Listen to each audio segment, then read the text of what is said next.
ذرا ایک لمحے کے لیے رک کر سوچیں، اگر کوئی انسان خود کو خدا کہنے لگے،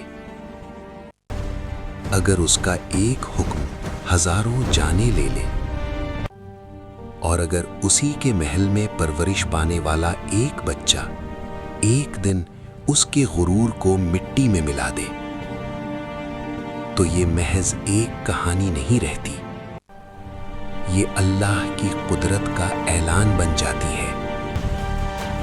یہ کہانی ہے طاقت کے زوال کی، یہ کہانی ہے صبر کی جیت کی، یہ کہانی ہے حق اور باطل کے ٹکراؤ کی، یہ کہانی ہے حضرت موسیٰ علیہ السلام اور فرعون کی۔ ویڈیو کو آخر تک ضرور دیکھیے گا، کیونکہ اس کا ہر لمحہ ایک سبق ہے، اور اس کا انجام دلوں کو ہلا دیتا ہے۔ فرعون مصر کا سب سے ظالم حکمران تھا۔ وہ صرف بادشاہ نہیں تھا، وہ خود کو خدا کہتا تھا۔ وہ اعلان کرتا تھا، میں تمہارا سب سے بڑا رب ہوں۔ اس کے محل سونے سے سجے تھے، اس کے دربار میں سینکڑوں غلام کھڑے رہتے تھے، اور اس کی ایک نگاہ پر انسان مار دیے جاتے تھے۔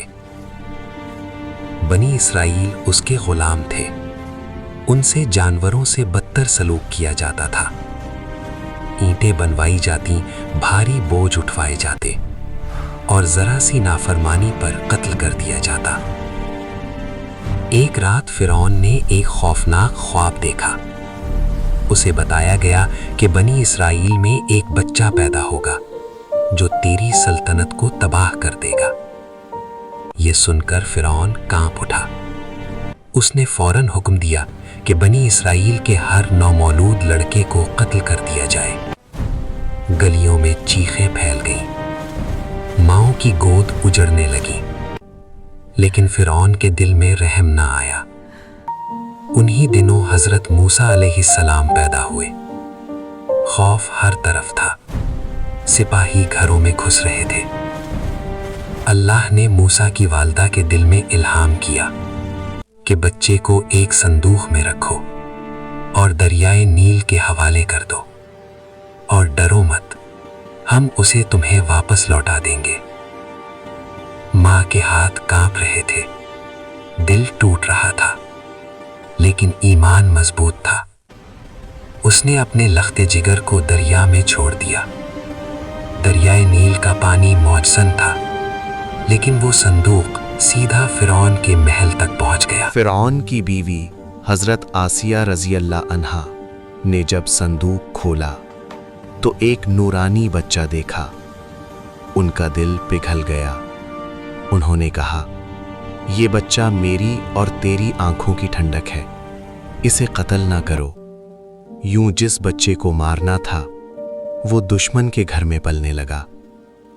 یہ بچہ کسی کا دودھ قبول نہیں کرتا تھا۔ آخر موسیٰ کی والدہ کو بلایا گیا۔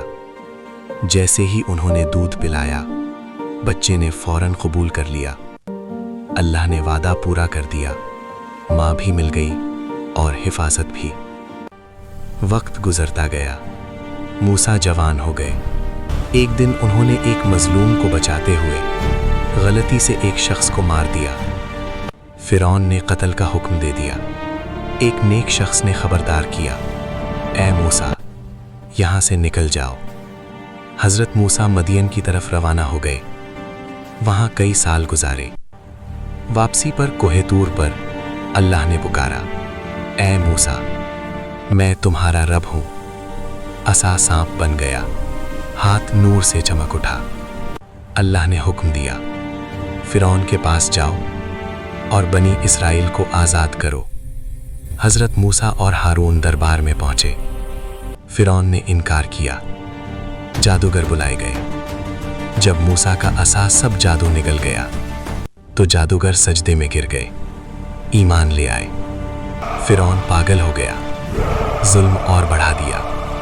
اللہ کے عذاب آئے، طوفان، ٹڈیاں، مینڈک، پانی خون بن گیا۔ ہر بار وعدہ اور ہر بار انکار۔ آخر اللہ نے حکم دیا، رات کے وقت نکل جاؤ،